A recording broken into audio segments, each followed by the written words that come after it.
on right now. She is Denise Castro. But before we get to meet this amazing, gorgeous lady, I'd like us to watch a short video. United States, the 19th Amendment granted women the right to vote, but it was only ratified 100 years ago. We weren't just given that right. We had to protest, appeal for support, gather funds. We need to come together now as we did then. Women for Success and Virtual Mom Collective have joined forces to bridge the gap for equal pay and FMLA.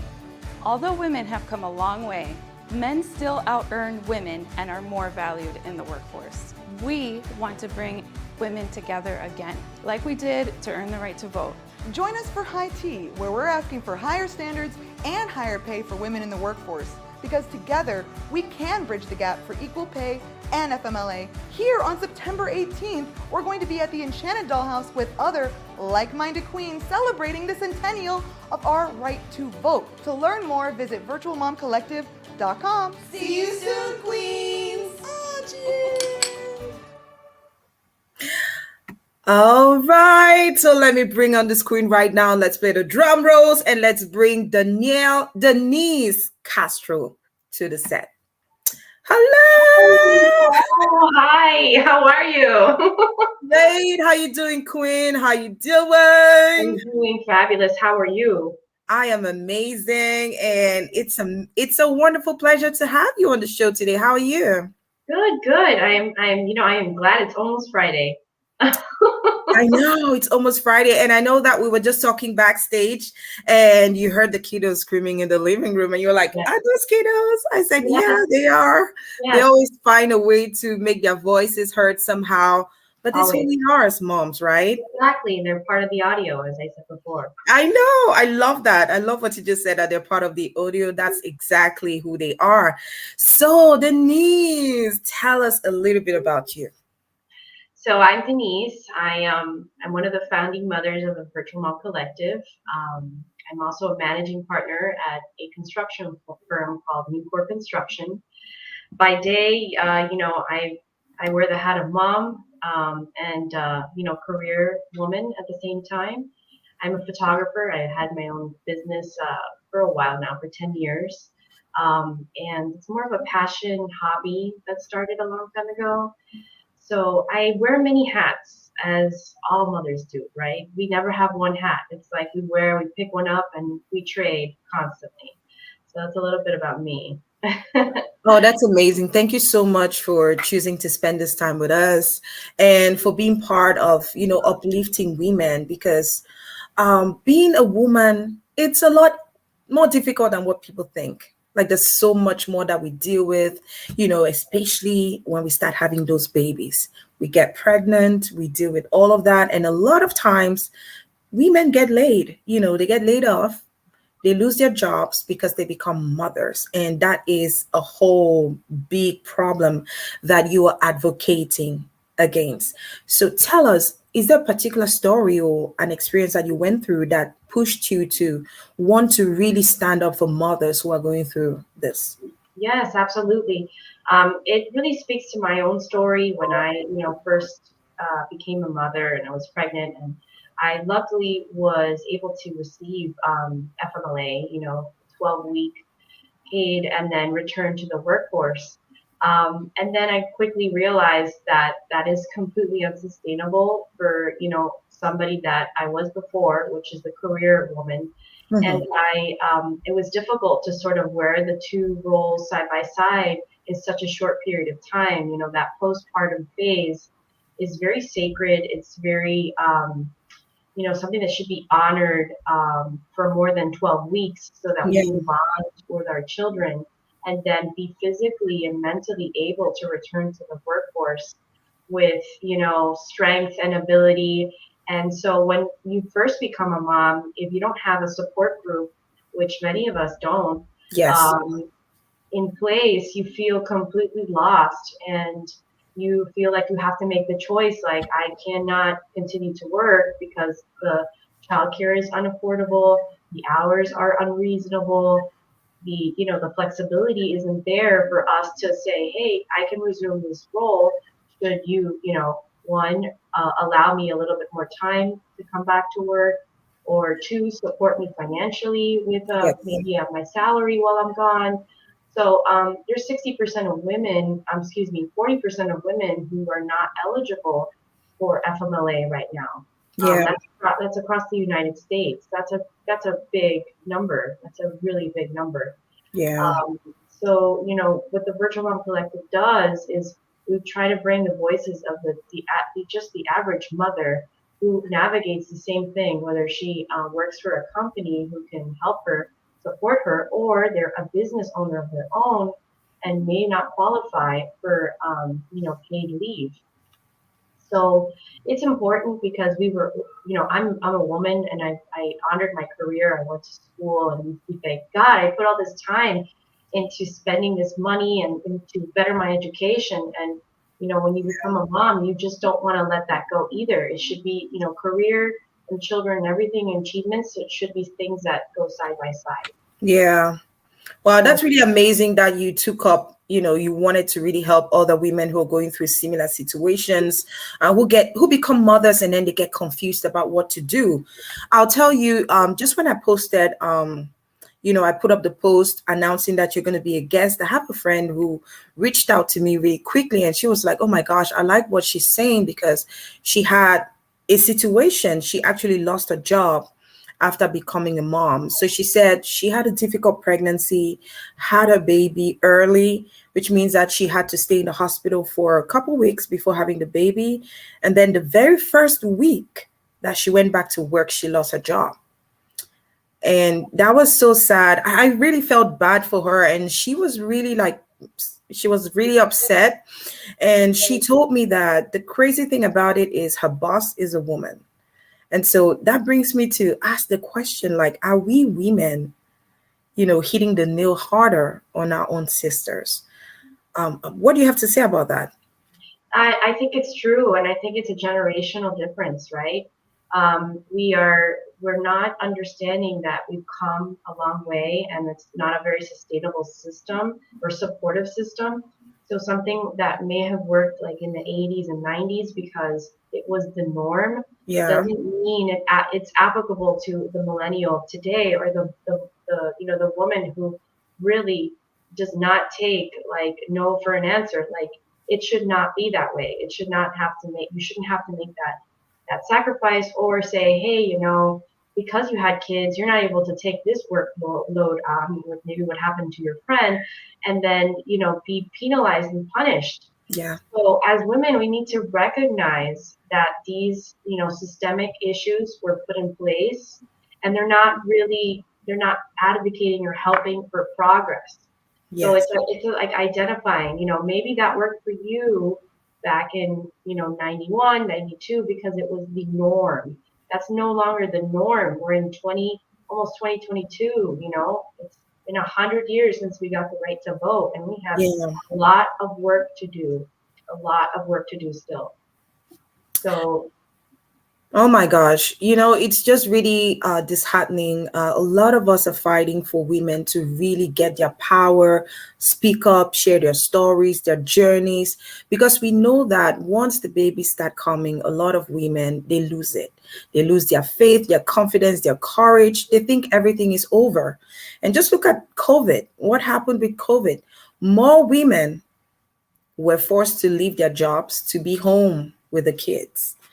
And if they were not lucky enough to be in a group of other women who could empower them and who could, just bring out the best in them and make them see that they could have power within themselves and they could work on their skills and build a business, they would just lose it. So how do you help the women in your group, in your community, to really empower themselves and be able to fully, freely, and confidently share their stories so as to empower others? right. Well, I think the first step is really the educating the resources and the current acts that work in our favor and what legislative advantages there are to when you become a mom. Always look and research to see what's fair and equitable when you make that leap. Yeah. So, a lot of our community doesn't realize that there is resources in place and things that you can do to better help set up when you become a mom, and you obviously want to come back to, resuming your role in the workforce. So it's educating is number one, and number two is advocating for fair and equitable pay, right? Yeah. Because I think in the state of Florida, women make 82 cents to every dollar of Hmm. the man. So that means that you and I, we're no longer getting paid, and we work for free every day after 2:30 p.m. Wow. I am so shocked to hear that. What? What Yes, are you talking about? yes, yes. Oh There's my. a big it's a big difference, across most all careers compared to a man and a woman. Yeah. So what are concrete ways that you're actually really helping to, just get women and get that message out? So we have a membership community. Right now we have 68 moms who are part of our community, Yeah. and this community was I want to say it was born in the midst of the pandemic in quarantine. And Hmm. the whole point of the Virtual Mom Collective is to give the voice back to the mother. What Yeah. are we saying? We're going to highlight your stories. We want to know why you were laid off. We want to know what happened to you when you became a mom. We want to know what you're doing and what your business is all about so that we can then support you. Yeah. The working mom controls like 82% of the decisions made on e-commerce sites. So, what food to buy, what shoes to put on your children, maybe like, where you're going to live. So we have a lot of say in many of the financial choices that are Yeah. made at home. So understanding that we hold, a big, big place where financial decisions are made, and advocating and telling moms, hey, it's great if you have a supportive spouse, but so when you are employed and when you become a mom, you should Hmm. always, always advocate for yourself and never let go of what you're truly passionate about, which is either motherhood or being a career woman. That's So amazing. yeah, I currently coach and help moms in the workforce understand what their options are in terms of legalities, and at the Yeah. same time I coach them with saying it's okay when before we started to have your children in Zoom meetings, and don't apologize. Don't ever apologize for your motherhood, because that is something you earned. That is something that to be honored. That is something that is fair and equitable. And it's like when you get that medal of, hey, I became a mom, or hey, I graduated from high school, or hey, I graduated from college with honors. They're all different medals we wear. So let's That's not true. apologize. Let's not apologize for our motherhood. You can apologize for who you are. This is a blessing. And even though it comes with its challenges, as women working together, we can all make a difference. And I'm really glad to see that you're connecting and collaborating with the Women for Success, and just to do all the amazing things that you're doing. And so I know that we watched that video at the beginning. That brunch is coming up. So what do Coming you up. want to tell the ladies? I know a lot of women who are in the United States and particularly in Florida would want to attend, but what should they expect to see? So we are partnering with our sister organization, nonprofit called Women for Success. And we're so excited because I feel like this event, which is called Bridging the Gap for Equal Pay and for FMLA, we're not only bridging the gap for those two things, we're bridging the gap for when a woman is a career woman and then she makes the leap into motherhood. That Hmm. bridge is basically what that brunch represents, Okay. because sometimes you don't have, again, that support system is that bridge. So Mm. we're bringing attention to the Fairness Paycheck Act and a new FMLA standard that goes with it, of how we need to kind of give more time. We need more financial support during this time. It's been 100 years. Actually, it was last year, the centennial event, Yeah. the right to vote. But the pandemic, so we didn't get to celebrate, which is a huge milestone, because they came together as suffragettes back then to advocate for us, that now we get the ability and we have a vice president who's a woman in office. Like there is so much we have to celebrate, and there's so much work yet to do. So Yeah. that brunch is kind of a celebration of both those things so that we can appeal for higher standards for both equal pay and for FMLA for working mothers. That's amazing. So what are the conditions to participate in this brunch? So you can buy a ticket. It's going to be a private event. We have a fundraiser, and two lucky women, one woman in business and a mother in the workforce, will be able to receive a grant, one for Mhm. again equal pay and another grant for FMLA. So when you buy a ticket for the brunch, you automatically enter yourself to win one of those grants, depending on whether you're a woman in business or again a working mom. So we're very excited. Again, it's a high tea setting, so we're all gonna be wearing white to honor the 100 years of the centennial celebration of that women got the right to vote. That's amazing. Do we know how much this ticket, the entry ticket Yes, cost? it's $65, and that covers your brunch and your drinks, and it also covers a portion of the two grants that we're going to be giving away. So that guarantees, and also we're going to be giving other prizes away where you can, talk to like-minded queens. You'll be able to Yes, network is so important, right? it is Because big. right, networking, it's important to make those connections. So it's like you will have that guaranteed one-on-one FaceTime with either a woman who like needs your services or wants to learn about what you do, or a mom talking to another mom about their children and saying, hey, like I am exactly in the same position as you. Like I how can we help? understand what you're going through. Yes, Yeah. absolutely. Oh my gosh, I just really love the fact that we can all come together and work for the good of the woman folk and just to empower and uplift each other. And a lot of times we may never understand how important it is.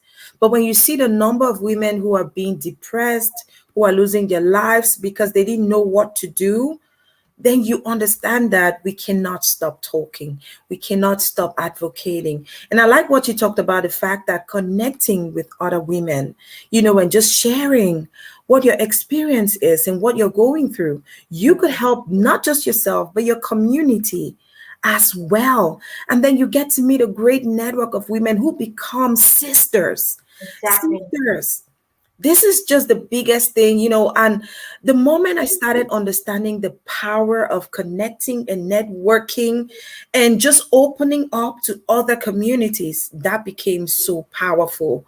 And I just really wish that other women who would watch and who are watching right now would get to understand the power of network. How Absolutely. has that influenced you as a person and the work that you do? Networking. Yes. Networking is so important in the sense that sometimes it's not only benefiting your business or your career, but Yeah. sometimes it's about making like an emotional connection. And I'll share with you, I didn't when I became a mom, I was like, oh, I don't really need like the mom group thing, or I don't think I'm just gonna kind of do this by myself and Yeah. be a working mom and just not, I don't really need, I don't think, didn't want opinions, and I wanted to do it for myself. And I found myself very isolated, and Yeah. that created a disconnect within my own networking community. Like, so I'm in construction. So if I talk to another woman, I noticed that conversation about, hey, do you have a family? Or, hey, do yeah, my son is, 3 and 4. And then connecting on an emotional level would then help the business connection as well, because then that person would be like, oh, she's a mom like me. Oh, Yeah. and she represents so and so company. Oh, we should do business with, it's like it's like that emotional connection. And it's not only when you're, a mom, maybe another woman who needs, maybe it's something you're passionate about, like, Yeah. maybe like coaching. Like, I didn't know that you were a coach, but now I'm going to look to you for guidance because you're helping me advocate, lifting my voice. So when Yes. you need that in return, I'd be happy to do that for you. And that's the power of networking, not just doing it for business practice, but also for the emotional connections and relationships that matter on a human level. Because at the end of the day, we're all humans, right? So Yes. I think that there's power in those two things being There within. is power. I love that. I just really love women connecting and building powerhouses together because that's who we are. And the truth is, if you really want the world to be better, you can do without us women. Come on now. Yes, We love absolutely. We're to at say that. the top. We love to say that. We're the ones that make the world better. Yeah, we can make it a Mhm. little better sometimes when we get upset, but we always try to make it better, right? Of course. Let's talk about the coaching that you do. What has been, would I say, um, the biggest lesson or your biggest success story, if you I have want one? Yeah, that's a great question. And I was just talking about that the other day. Um, One of the biggest lessons that I've noticed is like I'm a good listener. I'm a good listener at listening to mom's stories, right? The Mhm. journeys of like, this is what happened to me, this is, this is who I am, this is what I went through. And I always find a common denominator that, I'm really good at identifying a mother's strengths, a Yeah. mother's strengths, and a woman's strengths that are side by side. And sometimes we forget that, those two things are very similar. Hmm. I have the strength of networking. You can use that to your advantage when Yeah. become a mom. I have a strength in, interviewing, communicating. That is something else that I can, leverage when I'm talking to a woman. Yeah. I'm having a wonderful conversation with you, and I'm looking at how fabulously you're well put together. And sometimes, when you become a mom, it's really hard just to like, you know, put on a nice outfit that's not full of milk or you're breastfeeding or things, right? Like you don't look as Yeah. presentable as you wished. And that it's okay. So I have found that actually telling moms it's okay not to have it together. Like presentation is important, but at the same time, you know, presenting what's true and what's real is what's really going to empower you. You know, Yes. I had a screaming baby 30 minutes, 10 minutes before this interview, and my husband's like, "What do I do?" I was like, "You can do it. You'll handle it. It'll be okay." Yes. And if I had to bring her to the interview, I would say too, it's part of who I am. It's part Yes. of the this new normal that I'm navigating moving forward. So identifying your strengths, and sometimes you think things that are weak, that your weaknesses of yours are actually not. Your It's strength. not Yeah. your weakness. Always be the best narrator. You're the best narrator of your story. That's That's what I true. tell moms. And in coaching, it's so simple because moms are really hard on themselves sometimes. They are. Give each other We enough are hard on credit. ourselves. Yeah, yeah, we have these expectations, and then we meet this one, then we put it up here, and then oh, I, I'm gonna, we just keep going, and it's not a bad thing per se, but sometimes we just need to give ourselves more grace. There you go. I just really love this. And last Saturday, I had an amazing mom as well in here, and Carla, she was talking about the fact that she was a successful coach and entrepreneur, and she wasn't just getting to where she wanted to get with her weight and all whatnot. But then she told herself at some point that she just has to do what she has to do. She set up that time and she took that bold step, that decision, and she went for it. But that was when she was ready.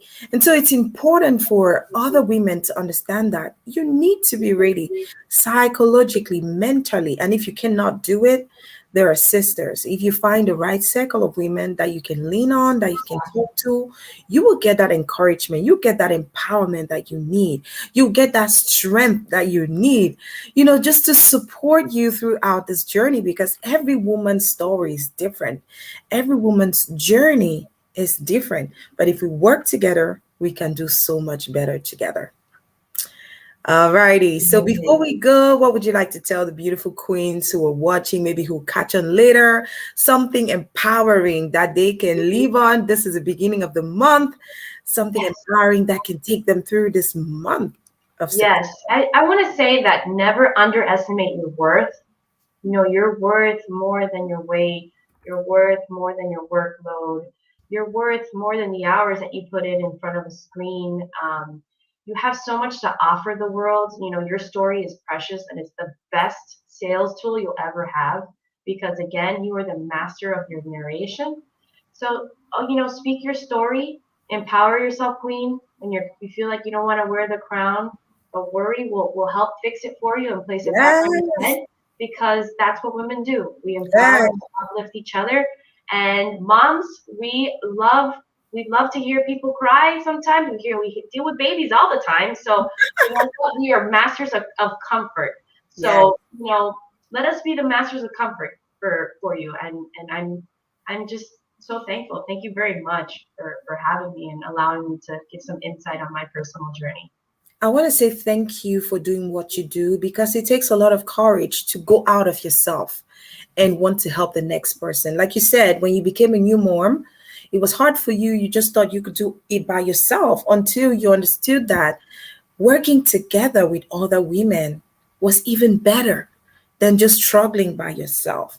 And so I just really want to encourage you for what you're doing with the Virtual Moms Collective. Woohoo! Thank Celebrating you. all Thank you women so for much. success out here, celebrating all women for empowerment, all women who are doing so much more. Queens raising queens. We can do this together. We can build a better world together. Thank you so much, Denise, for coming. You Thank you so can much. contact Denise. Denise, can you send me your IG link in the private chat so that I can put it up for people who Absolutely. want to connect with Denise?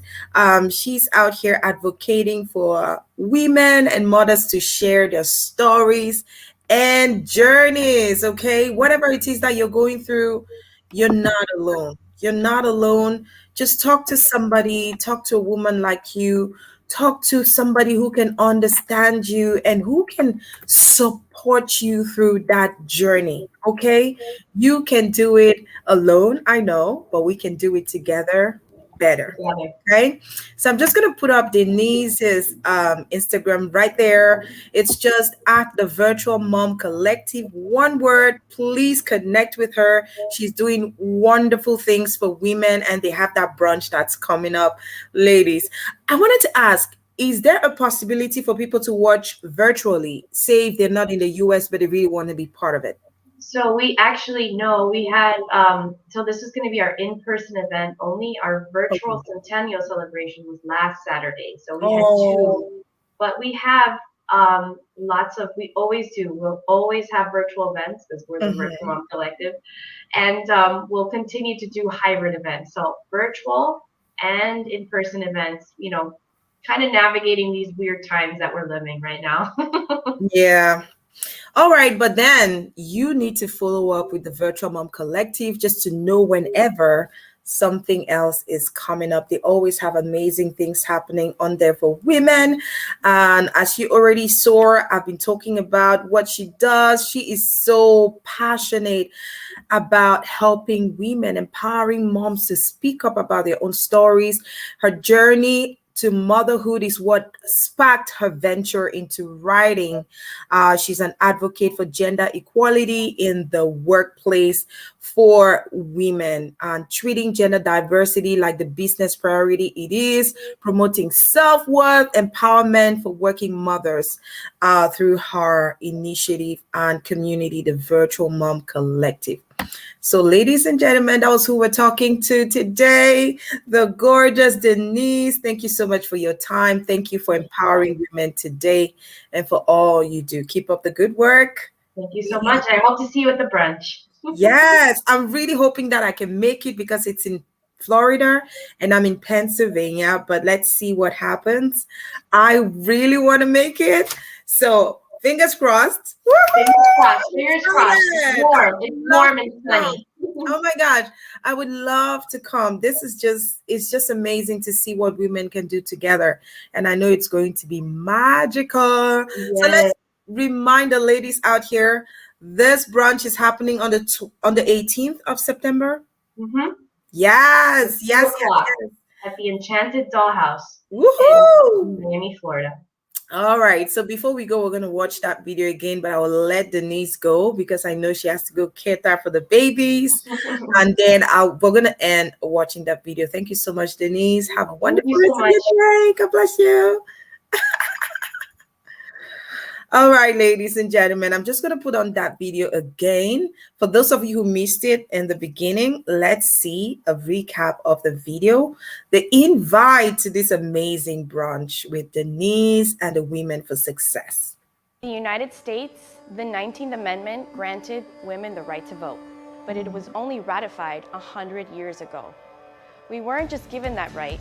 We had to protest, appeal for support, gather funds. We need to come together now as we did then. Women for Success and Virtual Mom Collective have joined forces to bridge the gap for equal pay and FMLA. Although women have come a long way, men still out-earn women and are more valued in the workforce. We want to bring women together again, like we did to earn the right to vote. Join us for High Tea, where we're asking for higher standards and higher pay for women in the workforce. Because together, we can bridge the gap for equal pay and FMLA. Here on September 18th, we're going to be at the Enchanted Dollhouse with other like-minded queens celebrating the centennial of our right to vote. To learn more, visit virtualmomcollective.com. See you soon, queens! Oh, cheers! All right, thank you so much for your time today. We hope that you enjoyed my chat with Denise Castro. If you missed it out, please do catch the rebroadcast, and don't forget to let us know if you're catching the rebroadcast. Just do #replay and let us know what you took from today's session. Don't forget to head over to our YouTube and subscribe and leave a comment on what you loved about Denise's interview with us today. All right, you take care, and I'll see you on Saturday for Spotlight with Gwendy. My guest is Marichal Tiano, the founder of the Our African Awards of Washington, D.C. All right, you take care and go ahead and be the change that you seek in the world. God bless you. Bye-bye.